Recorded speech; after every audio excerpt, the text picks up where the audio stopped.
नमस्कार दोस्तों, analyser app में आपका स्वागत है। अभिनंदन स्वीकार कीजिए। चलिए दोस्तों, हम इकोनॉमी सर्वे 2024-25 पे चर्चा कर रहे थे। आज का हमारा अध्याय है अध्याय 6। अध्याय 6 का नाम क्या है? देखिए, संस्थागत वित्त एवं विनियोजन। संस्थागत वित्त एवं विनियोजन अर्थात बैंकों की बात हो रही है। दोस्तों, हमारे देश के आर्थिक समृद्धि एवं आर्थिक विकास में बैंकों की भूमिका महत्वपूर्ण होती है। बैंक होता क्या दोस्तों? तो बैंक एक किसान या व्यापारी के बीच, मतलब जमा करने वाला और ऋण लेने वालों के बीच एक मध्यस्थता की भूमिका निभाती है, एक मीडिएटर की भूमिका निभाती है। दोस्तों, देश में या किसी राज्य में महंगाई कैसे बढ़ रही है या महंगाई को कैसे नियंत्रित किया जाए, इसमें बैंकों की भूमिका महत्वपूर्ण होती है। मतलब इन्फ्लेशन को कंट्रोल करना या इन्फ्लेशन को बढ़ाना में बैंकों की भूमिका महत्वपूर्ण होती है। ठीक दोस्तों, बैंक ही मनी को सप्लाई करता है। बैंक ही मनी को मार्केट में क्या करता है? सप्लाई करता है। सप्लाई मतलब मुद्रा की जो आपूर्ति है, मुद्रा की आपूर्ति को कम करना, ज्यादा करना, यह बैंकों के हाथ में होती है। ठीक, मतलब बैंक ही बचत और निवेश को प्रोत्साहित करता है। कितना बचत होगा, कितना निवेश किया जाएगा, तो बचत और निवेश को प्रोत्साहित बैंक करता है। जितना ज्यादा निवेश होगा उतना ज्यादा औद्योगिकरण होगा, और जितना ज्यादा औद्योगिकरण होगा उतने ही ज्यादा रोजगार क्रिएट होगा, अर्थात बेरोजगारी में क्या होगी? कमी आएगी। तो दोस्तों, बैंक का संबंध रोजगार से भी है, बेरोजगार से भी है, गरीबी से भी है, महंगाई से भी है और उद्योगों के विकास से भी है।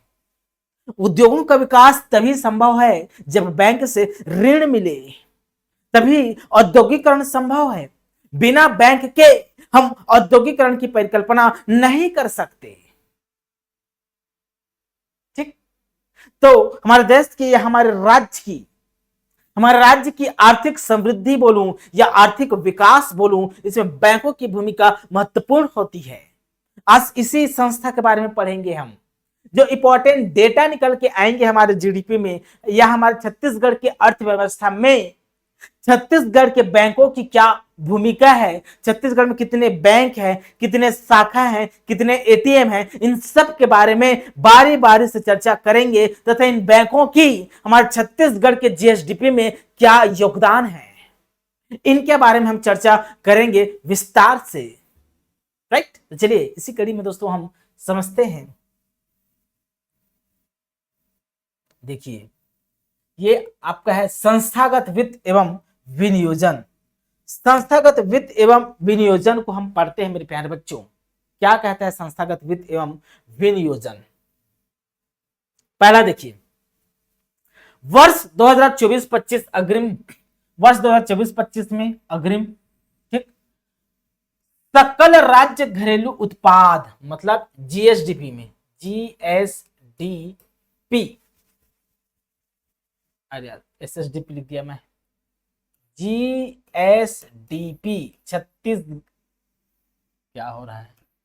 Chhattisgarh state domestic product, GDP. ठीक, domestic product, Chhattisgarh state domestic product, मतलब ग्रॉस स्टेट डोमेस्टिक प्रोडक्ट भी बोल सकते हैं, जीएसडीपी। ठीक, मतलब सकल राज्य घरेलू उत्पाद स्थिर भाव पर, मतलब स्थिर भाव पे दोस्तों, स्थिर भाव मतलब कब की बात हो रही है? तो आधार वर्ष 2011-12 की बात हो रही है।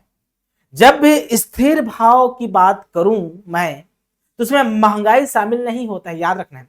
जब मैं स्थिर भाव की बात करूं या आधार वर्ष 2011-12 की बात करूं, तो इसमें महंगाई को, इन्फ्लेशन को कैलकुलेट नहीं किया जाता है। राइट, महंगाई उसमें शामिल नहीं होता है। तो वर्ष 2024-25 के सकल राज्य घरेलू उत्पाद स्थिर भाव के अग्रिम अनुमान में बैंकिंग क्षेत्र का योगदान 9,29,000 9,29,472 लाख रुपए अनुमानित है। 9,29,472 लाख रुपए अनुमानित है जीएसडीपी में। बैंकिंग क्षेत्र का योगदान, बैंकिंग अपने आप में सर्विस सेक्टर का पार्ट है, सेवा क्षेत्र में आता है। बैंकिंग सेवा क्षेत्र में आता है, भूलना नहीं है आपको। हमारे अर्थव्यवस्था के 3 क्षेत्र होते हैं, प्राथमिक, द्वितीयक, तृतीयक। कृषि क्षेत्र, उद्योग क्षेत्र, सेवा क्षेत्र। तो जो बैंकिंग होता है मेरे प्यारे बच्चों, ये सेवा क्षेत्र में आता है। अब हमारे जो छत्तीसगढ़ का टोटल जीएसडीपी है, जीएसडीपी, इनमें से दोस्तों, इनमें से सेवा क्षेत्र से जो आए हम पढ़ चुके हैं कि 35.30 पढ़ चुके हैं, है ना। उसमें से बैंक से, सेवा क्षेत्र से दोस्तों, सेवा क्षेत्र से स्पेशली बैंक से कितना रुपया जीएसडीपी में शामिल है, योगदान है, तो 9,29,472 लाख रुपए बैंक से जीएसडीपी में शामिल होता है। बैंक से जितना भी वित्तीय संस्था है, वित्तीय संस्था, बैंक, तो बैंक से जीएसडीपी में कितना योगदान है, तो 9,29,472 लाख रुपए योगदान है। समझ में आ रहा है ना, जीएसडीपी में छत्तीसगढ़ के। ठीक, तो पहला पॉइंट क्लियर हो गया होगा। ठीक है, स्क्रीनशॉट ले लीजिए। दूसरा, राज्य में बैंकों की संख्या मार्च 2024 तक, मार्च 2024 की स्थिति में ना, अभी 2025 चल रहा है, अभी अप्रैल 2025 चल रहा है। ठीक, मैं बात कर रहा हूं मार्च 2024 की स्थिति में। मार्च 2024 की स्थिति में छत्तीसगढ़ में 47 बैंक है। छत्तीसगढ़ में कितने बैंक है, आज से पूछे दोस्तों आपको तो याद होना चाहिए, हमारे छत्तीसगढ़ में 47 बैंक हैं। 47 बैंक, 47 बैंक है छत्तीसगढ़ में। आपने तो गिना होगा, सर कैसे 47 बैंक, मैं तो बहुत सारा बैंक देखता हूं, हर 2 कदम में जाता हूं बैंक मिल जाते हैं। तो बैंक नहीं है, वो शाखा है। मैं 47 अलग अलग बैंक मिलेंगे छत्तीसगढ़ में, हालांकि 47 बैंकों के अलग अलग शाखा, बहुत सारे शाखा हैं, इसके चर्चा करेंगे कितने शाखा हैं। तो 47 बैंक है, 1947 को आजाद हुआ था और 47 बैंक है, ऐसे याद करना है छत्तीसगढ़ में। इस 47 बैंक के कुछ शाखा भी होंगे, खमहरिया शाखा, बिलासपुर शाखा, एसीसीएल शाखा, सूरजपुर शाखा, महासमुंद शाखा, रायपुर शाखा, और रायपुर कोई चौक होगा तो वो शाखा का नाम पड़ जाएगा। तो ऐसे शाखा, ठीक, तो 47 बैंक है। शाखाओं की संख्या 3,412 है। शाखा कितने हैं इस बैंक के, 47 बैंकों के शाखा, कुल शाखा कितने काम कर रही है हमारे यहां, तो 3,412 शाखा है। इन बैंकों के छत्तीसगढ़ में 3,412 शाखा संचालित है, कार्यरत है। ठीक, अब अलग अलग बैंक के अलग अलग एटीएम भी होते हैं। तो कुल एटीएम, सभी बैंकों को मिलाकर कुल एटीएम छत्तीसगढ़ में, total ATM, automatic teller machine, कितने हैं जी हमारे छत्तीसगढ़ में टोटल एटीएम, तो टोटल एटीएम 3,607 है।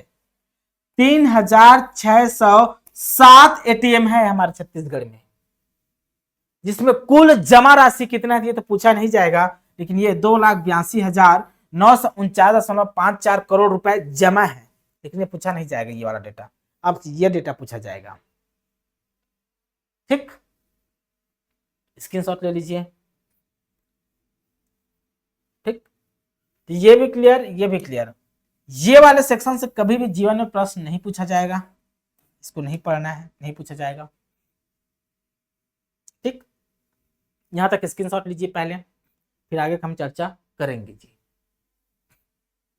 चलिए आगे हम चर्चा करते हैं इसके आगे का। आगे क्या कहता है देखिए आप,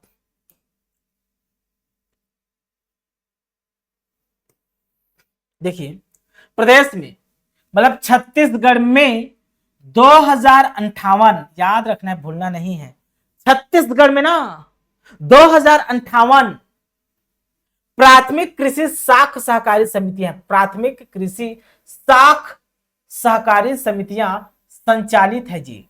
आपसे क्वेश्चन पूछा जाएगा, चलिए बताइए, खास करके रेडियो में बताइए, छत्तीसगढ़ में कुल कितने प्राथमिक कृषि साख सहकारी समितियां संचालित है? तो 2058 आंसर होगा। 2058 प्राथमिक कृषि साख समितियां संचालित है छत्तीसगढ़ में। ठीक, इन समितियों में, इन 2058 समितियों में 29.05 लाख कृषक सदस्य हैं जी। मतलब यहां से स्पष्ट होता है कि इसके जो मेंबर होते हैं, सदस्य होते हैं, कृषक होते हैं, कृषक फार्मर होते हैं। प्राथमिक कृषि साख सहकारी समिति के जो मेंबर होते हैं वो कृषक होते हैं। तो कितने लाख कृषक इसके मेंबर हैं? तो 29.05 लाख कृषक इसके मेंबर हैं, सदस्य हैं। ये दोनों डेटा याद हो जाना चाहिए। ठीक, देखिए, अब कृषकों को प्राथमिक कृषि साख सहकारी समितियों के माध्यम से, मतलब कृषकों को, मतलब किसान को जी, किसान को प्राथमिक कृषि साख समितियों के माध्यम से 1 अप्रैल 2014, 1/4/14, तो 1 अप्रैल 2014 से ब्याज मुक्त, बिना ब्याज मुक्त अल्पकालीन कृषि ऋण उपलब्ध कराया जा रहा है। अल्पकालीन कृषि ऋण उपलब्ध कराया जा रहा है। अल्पकालीन ऋण का मतलब है 1 वर्ष से कम के लिए, 1 वर्ष से कम अवधि के लिए जो ऋण उपलब्ध कराया जाता है उसे अल्पकालीन कृषि ऋण कहा जाता है। तो हमारे छत्तीसगढ़ में कृषकों को 1 अप्रैल 2014 से कृषि साख समितियों के माध्यम से अल्पकालीन ऋण उपलब्ध कराया जाता है बिना ब्याज के। ब्याज मतलब जीरो ब्याज पर उपलब्ध कराया जाता है। कब से? तो 1 अप्रैल 2014 से। इंपॉर्टेंट डेटा है, याद होना चाहिए, इंपॉर्टेंट फैक्ट है। कौन सी समिति के माध्यम से? तो प्राथमिक कृषि साख सहकारी समितियों के माध्यम से बिना ब्याज के, मतलब जीरो ब्याज पर हमारे किसान भाइयों को, समझ में आ रहा है ना, ऋण उपलब्ध कराया जाता है ताकि कृषकों की आय में वृद्धि हो। जब कृषकों की आय में वृद्धि होती है तो ग्रामीण विकास की ओर अग्रसर होता है, ग्रामीण विकास की ओर अग्रसर होता है। ठीक, चलिए यहां तक स्क्रीनशॉट ले लीजिए। चलिए, छत्तीसगढ़ राज्य सहकारी विपणन संघ, छत्तीसगढ़ राज्य सहकारी विपणन संघ, अच्छे से लिख देता हूं इसको, छत्तीसगढ़ राज्य सहकारी विपणन संघ द्वारा प्रदेश में कार्यरत कुल 2739 उपार्जन केंद्रों के माध्यम से, उपार्जन केंद्र जहां धान खरीदी की जाती है जी, मंडी, ठीक ना, उपार्जन केंद्रों के माध्यम से धान उपार्जन किया जा रहा है, धान का उपार्जन किया जा रहा है। सभी धान उपार्जन केंद्र कंप्यूटराइज्ड है, मतलब डिजिटल है, कंप्यूटराइज्ड।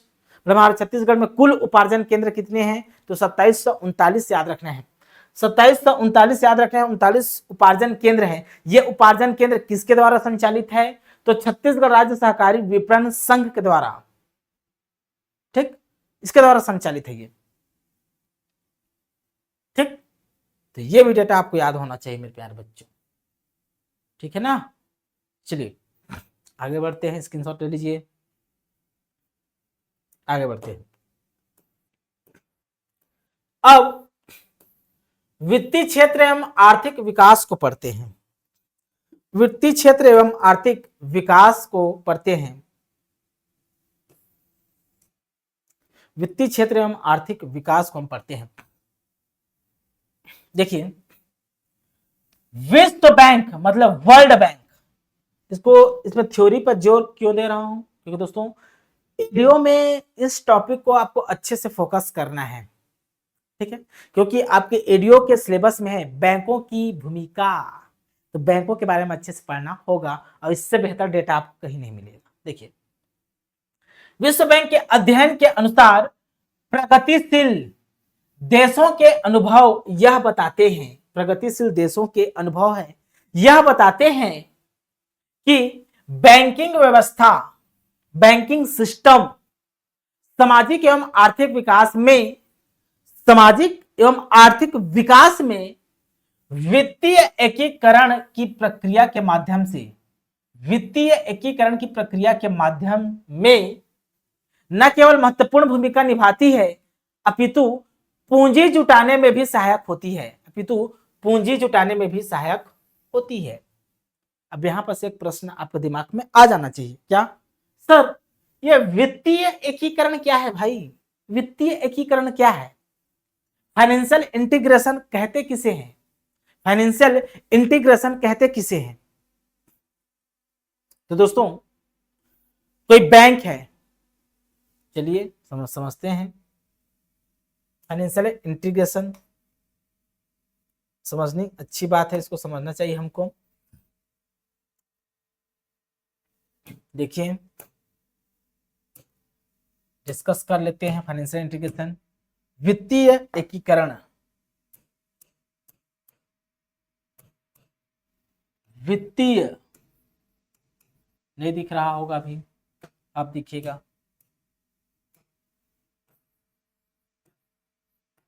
वित्तीय एकीकरण, वित्तीय एकीकरण ये होता क्या है? मान लो कोई दोस्तों बैंक है या बीमा कंपनी है, बीमा कंपनी, कोई बैंक, बीमा कंपनी या कोई म्यूचुअल फंड है, म्यूचुअल फंड, कोई बैंक बोल सकता हूं, बीमा कंपनी बोल सकता हूं, म्यूचुअल फंड बोल सकता हूं। ये सब एक साथ कार्य करती है, ठीक है। सब एक साथ बचत और निवेश को, सेविंग और निवेश, इन्वेस्टमेंट को, निवेश को एक क्षेत्र से दूसरे क्षेत्र में पहुंचाने का कार्य करती है, दूसरे क्षेत्र में पहुंचाने का कार्य करती है। यही क्या है दोस्तों? आपका फाइनेंशियल इंटीग्रेशन कहलाता है। वित्तीय एकीकरण मतलब एक साथ कौन कौन, बैंक, बीमा कंपनी, म्यूचुअल फंड ईटीसी, जब एक साथ बचत और निवेश को एक क्षेत्र से दूसरे क्षेत्र में पहुंचाने का कार्य करती है, इसी को वित्तीय क्या कहा जाता है? एकीकरण कहा जाता है। और वित्तीय एकीकरण से सामाजिक एवं आर्थिक विकास होता है, ठीक, राइट। चलिए आते हैं दोस्तों मैं बच्चों हमारे चैप्टर पे। ये हमारा चैप्टर है, देखिए। तो वित्तीय एकीकरण की प्रक्रिया के माध्यम न केवल महत्वपूर्ण भूमिका निभाती है अपितु पूंजी जुटाने में जी, कैपिटल मोबिलाइजेशन, पूंजी जुटाने में, जब पूंजी जुटाएंगे तो बचत में क्या होगी? वृद्धि होगी। बचत में वृद्धि होगा तो निवेश किया जाएगा, निवेश किया जाएगा तो औद्योगिकरण का विकास होगा, औद्योगिकरण का विकास होगा तो नए रोजगार क्रिएट होंगे, नए रोजगार सामने आएंगे। जब नए रोजगार क्रिएट होंगे तो बेरोजगारी में कमी होगी, ठीक, में भी सहायक होती है। जहां एक और वित्तीय संस्थाएं, फाइनेंशियल इंस्टीट्यूशन, समझ में आ रहा है ना? वित्तीय संस्थाएं अर्थव्यवस्था में तरलता एवं गतिशीलता को बनाए रखने हेतु, तरलता मतलब लिक्विडिटी जी, फ्लो ऑफ मनी को बनाए रखने के लिए, तरलता मतलब liquidity, flow of supply of money, गतिशीलता को बनाए रखने हेतु वित्तीय मध्यस्थता के माध्यम से, वित्तीय मध्यस्थता की भूमिका कौन निभाती है? तो बैंक, वित्तीय मध्यस्थता की भूमिका बैंक निभाती है। तो मध्यस्थता के माध्यम से बचत व निवेश को प्रोत्साहन तथा संस्थाओं एवं व्यक्तियों को ऋण प्रदान करने का कार्य करती है। वहीं दूसरी तरफ विभिन्न आर्थिक गतिविधियों में उत्पादक रूप से वित्तीय प्रबंधन को सुनिश्चित करते हुए राज्य तथा राष्ट्र के आर्थिक वृद्धि एवं विकास में अपना योगदान देती है। आर्थिक वृद्धि एवं विकास में अपना योगदान देती है। ये टॉपिक हम पहले से भी चर्चा कर चुके हैं, हमें स्टार्टिंग में ही बताया हमारे देश की आर्थिक समृद्धि एवं आर्थिक विकास में बैंकों की भूमिका महत्वपूर्ण होती है, क्योंकि दोस्तों बैंक एक तरफ से पैसा जमा करती है और दूसरी तरफ से दोस्तों उद्योगपतियों को क्या देती है, ऋण उपलब्ध कराती है, ताकि निवेश को प्रोत्साहन मिल सके, बचत को प्रोत्साहन मिल सके। जब निवेश होगा तो औद्योगिकरण बड़े पैमाने पे होगा, जब औद्योगिकरण बड़े पैमाने पे होगा तो नए नए रोजगार क्रिएट होंगे, नए नए रोजगार खुलेंगे। तो दोस्तों बेरोजगार को रोजगार मिलेगा, इससे गरीबी में कमी आएगी। जब गरीबी में कमी आती है तो जीवन स्तर उच्च हो जाता है, हमारे देश का आर्थिक विकास होता है, हमारे देश का शिक्षा का विकास होगा, हेल्थ सेक्टर का विकास होगा, ठीक है ना, पोषण में सुधार होगा। ठीक, इसी को कहा जाता है दोस्तों आर्थिक समृद्धि के साथ आर्थिक विकास। ठीक, आर्थिक समृद्धि और आर्थिक विकास में अंतर होता है। किसी को पता होगा तो कमेंट करके बता देना है कि आर्थिक समृद्धि कहते किसे हैं और आर्थिक विकास कहता किसे है। अगर आपको समझ में नहीं आया दोस्तों कमेंट कीजिए, मैं एक्सप्लेन करूंगा, ऐसा एक्सप्लेन करूंगा आर्थिक समृद्धि और आर्थिक विकास को कि विश्व में कहीं और आप पढ़ने लायक नहीं बचेंगे। ठीक, चलिए अब एमएसएमई की बात करते हैं। एमएसएमई की बात करते हैं।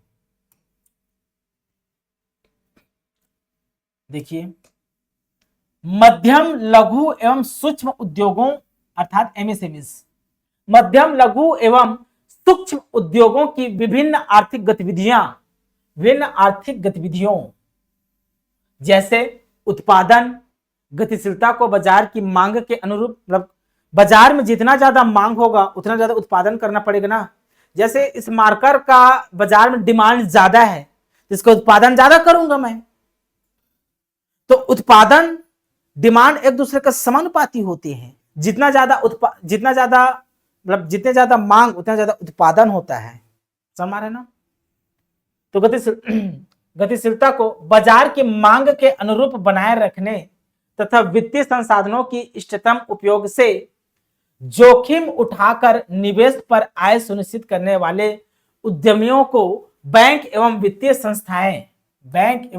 संस्थाएं बहुत सहायक होती है। मतलब कई लोग दोस्तों जोखिम उठाकर उत्पादन के लिए नए उद्यम स्थापित करते हैं, सोचते नहीं कि चलो लॉस हो जाएगा तो हो जाएगा, फिर भी जोखिम तो उठाते हैं ना। ऐसे जोखिम उठाने वाले निवेशक वर्ग को सहायता प्रदान कौन करती है, तो बैंक एवं वित्तीय संस्थाएं। ठीक, इसी प्रकार कृषि क्षेत्र में जहां लघु एवं सीमांत कृषक उत्पादन के लिए आवश्यक इनपुट जैसे सिंचाई, बीज, खाद एवं कीटनाशक दवाओं की खरीदी इत्यादि कृषि संबंधित कार्यों हेतु न्यूनतम ब्याज दर पर ऋण की अपेक्षा रखते हैं, ऐसे किसानों को उनको पूरा करने में बैंकों की भूमिका महत्वपूर्ण होती है। तो ऐसे किसानों को बैंकों से ऋण मिलता है। ठीक, तो बैंकों की दोस्तों ये रोल प्ले है इकोनॉमिक सर्वे के अनुसार। वैसे बैंकों का रोल प्ले तो बहुत बड़ा है अपने आप में। जब मैं मॉनेटरी पॉलिसी पढ़ाता हूँ, इकोनॉमी पढ़ाता हूँ, तो बैंकों को बहुत ही विस्तार से डिस्कस करता हूँ। जब मैं बैंकिंग पढ़ाऊंगा तो विश्व में कहीं पढ़ने लायक नहीं बचेंगे आप। ठीक ना। देखिए, राज्य में यह डेटा इंपॉर्टेंट है, राज्य में सकल घरेलू उत्पाद में बैंकिंग सेक्टर का हिस्सा, अब बैंकिंग अपने आप में दोस्तों सेवा क्षेत्र में आता है, बैंकिंग अपने आप में सेवा क्षेत्र और सेवा क्षेत्र का हिस्सा है बैंक। तो स्पेशली हम बैंक के हिस्सा को पढ़ रहे हैं कि इस बैंक का योगदान हमारे जीएसडीपी में कितना है। ठीक, हिस्सा निरंतर बढ़ कर रहा है, मतलब निरंतर हमारा बैंकिंग सेक्टर ग्रोथ कर रहा है जीएसडीपी में, जो तालिका में दिया हुआ है। तो चलिए समझते हैं तालिका के माध्यम से और ग्राफ के माध्यम से। आपको कभी भी दोस्तों बैंकिंग क्षेत्र में 19, 20, 21, 22, 23, 24 ये डेटा आपको कभी भी नहीं पूछेगा।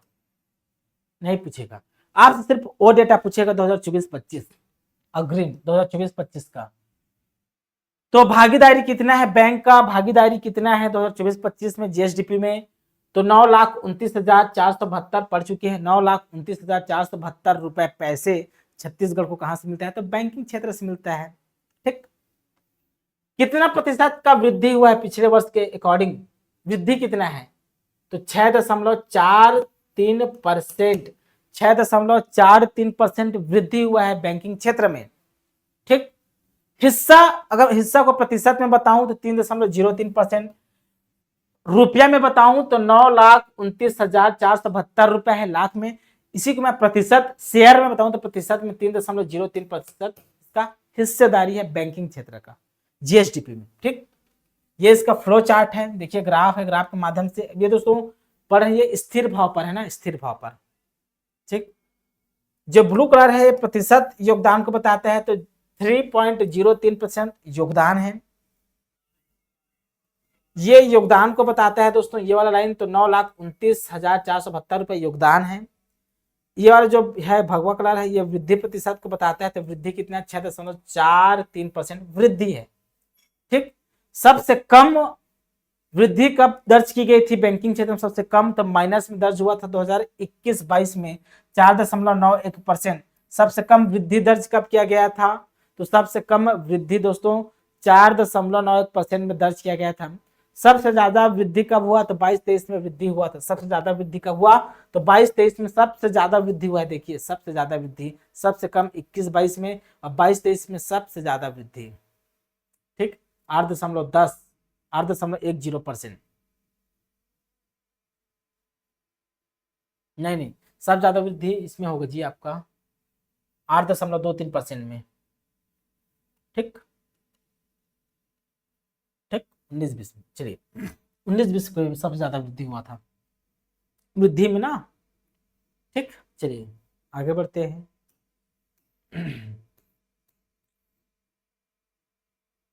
ठीक, अब छत्तीसगढ़ में बैंकिंग अवसंरचना को पढ़ लेते हैं। छत्तीसगढ़ में बैंकिंग अवसंरचना को या बैंकिंग इंफ्रास्ट्रक्चर को पढ़ लेते हैं। आखिर बैंकिंग इंफ्रास्ट्रक्चर हमारे छत्तीसगढ़ में क्या हाल है? बैंकिंग इंफ्रास्ट्रक्चर का हमारे छत्तीसगढ़ में क्या हाल है, इसके बारे में हम पढ़ लेते हैं। देखिए क्या कहता है। शाखाओं की संख्या मार्च 2024 के अंत तक राज्य में 1000, देखिए कुल शाखा कितने पूछेगा? देखिए मैं चार्ट बना देता हूं, इधर बना देता हूं। कुल शाखा पूछे छत्तीसगढ़ में, कुल बैंक कितना है? 47 है। कुल बैंक कितना है? तो कुल बैंक है मेरे प्यारे बच्चों 47। कुल शाखा कितने हैं? कुल शाखा पूछे, कुल शाखा, तो कुल शाखा है आपके 3,412 शाखा है। अब 3,412 शाखा में 1483 शाखा दोस्तों ग्रामीण में है। 1483 में ग्रामीण में कितने शाखा कार्यरत है? ग्रामीण में कितने शाखा कार्यरत हैं? तो 1483 शाखा है। अर्ध शहरी में कितने शाखा है? अर्ध शहरी में कितने शाखा है कार्यरत है? तो 920 शाखा है। अर्ध शहरी में 920 है। और टोटल अर्बन पूछे आपको, शहरी पूछे तो शहरी में कितने हैं दोस्तों? तो शहरी में है 1009 शाखा है। शहर में दोस्तों 1009 शाखा है, मतलब शहरों में कुल 1009 बैंक मिलेंगे, मतलब शाखा मिलेंगे। सबसे ज्यादा शाखा ग्रामीण क्षेत्र में है, अर्थात ग्रामीण क्षेत्र में वित्तीय समावेशन को बढ़ावा दिया जा रहा है। ग्रामीण क्षेत्र में दोस्तों वित्तीय समावेशन को बढ़ावा दिया जा रहा है, इसलिए ग्रामीण क्षेत्र में सबसे ज्यादा शाखा संचालित है। 1483 शाखा ग्रामीण क्षेत्र में संचालित है। ठीक, एटीएम की संख्या पर चर्चा करते हैं। एटीएम की संख्या राज्य में ग्रामीण केंद्रों में 714 एटीएम है। देखिए कुल एटीएम की संख्या कितने हैं? कुल एटीएम पूछे आपसे, कुल एटीएम तो 3607 एटीएम है। 3607 एटीएम छत्तीसगढ़ में संचालित है। इनमें दोस्तों ग्रामीण में कितने हैं, ग्रामीण में कितने एटीएम केंद्र हैं, तो ग्रामीण में 714 है, मेरे गांव में खुद है 714। अर्ध शहरी में कितने हैं, अर्ध शहरी में, अर्ध शहरी में कितने एटीएम है जी, अर्ध शहरी में कितने एटीएम है पूछे तो 1066 आंसर लेना है। 1066 एटीएम अर्ध शहरी में है, और सबसे ज्यादा शहरी में, शहर में कितने एटीएम है, शहर में, तो शहर में सबसे ज्यादा एटीएम है 1827, या 1827 में तो किसी न किसी एक एटीएम में आप पैसा निकाल चुके होंगे। ठीक, तो सबसे ज्यादा एटीएम कहाँ है, शहरों में, उसके बाद अर्ध शहर में, उसके बाद ग्रामीण क्षेत्र में है। ठीक, कुल मिलाकर कितने हैं दोस्तों, मार्च 2024 के अंत में कुल 3607 एटीएम है, हम पढ़ चुके हैं। ठीक ठीक, स्क्रीनशॉट ले लीजिए। अब यह है आपका बैंकिंग इंफ्रास्ट्रक्चर, इसे बैंकिंग इंफ्रास्ट्रक्चर कहा जाता है, बैंकिंग और संरचना कहा जाता है। राइट, चलिए अब ये टेबल के माध्यम से बताया गया है, टेबल याद होना चाहिए आपका, वही है जो पढ़ चुके हैं।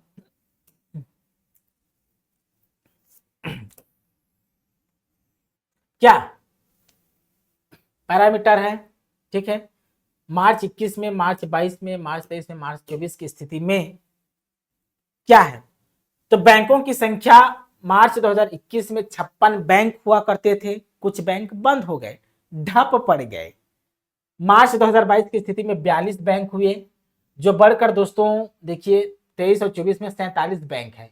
तो एक बार पहले 56 बैंक हुआ करते थे 2021 की स्थिति में, कोरोना क्राइसिस की वजह से बहुत सारे बैंक बंद हुए, तो कितने बैंक बच गए, तो 47 कुछ नए बैंक स्थापना हुए। तो मार्च 2024 की स्थिति में छत्तीसगढ़ में 47 बैंक कार्यरत हैं। ठीक, जिसके शाखाओं की संख्या दोस्तों पहले 3148 हुआ करता था, फिर 3196 हुआ, 3338 हुआ, फिर दोस्तों अब बढ़कर 3412 हो गया है। 3412 शाखा है। एटीएम की संख्या कितने है, तो पहले दोस्तों 3323 एटीएम हुआ करता था, जो बढ़कर दोस्तों निरंतर बढ़कर 2023 की स्थिति में 3491 हुआ करता था, जो बढ़कर 3607, मतलब नए नए एटीएम लगाए जा रहे हैं। ठीक, मतलब एटीएम की संख्या में क्या हो रही है, वृद्धि हो रही है। ठीक, कुल जमा इंपॉर्टेंट नहीं है, इतना लंबा डेटा कौन याद करेगा। कुल अग्रिम, ये दोनों डेटा इंपॉर्टेंट नहीं है। साख जमा अनुपात प्रतिशत, साख जमा अनुपात प्रतिशत और साख जमा अनुपात समायोजित। साख जमा अनुपात प्रतिशत को याद करना है 71.54%। बाकी नीचे का कोई भी डेटा आपसे नहीं पूछा जाएगा, इंपॉर्टेंट नहीं है। ठीक, नीचे वाला कोई भी डेटा इंपॉर्टेंट नहीं है। ठीक, बस इतना ही डेटा इंपॉर्टेंट है। इसके आगे के जो लेक्चर है दोस्तों, वीडियो लंबा ना हो, इसके आगे के जो लेक्चर है वो योजना पर है जी, योजना पर। ठीक, ये सब डेटा पूछे नहीं जाएंगे आपसे। 23-24 में इतना, ये क्या है आपका अनुसूचित वाणिज्यिक बैंकों की स्थिति, राशि करोड़ रुपए में, तो ये पूछा नहीं जाएगा आपसे। अब कल से दोस्तों हम वित्तीय समावेशन का अवलोकन करेंगे, समझेंगे हम वित्तीय समावेशन होता क्या है, इसका कैरेक्टरिस्टिक क्या है, क्योंकि दोस्तों आपके बैंकिंग एडीओ में खास करके वित्तीय समावेशन से क्वेश्चन पूछा जाएगा। वित्तीय समावेशन, जब वित्तीय समावेशन पढ़ेंगे इसके तहत बहुत सारी योजनाएं संचालित किए जाएंगे।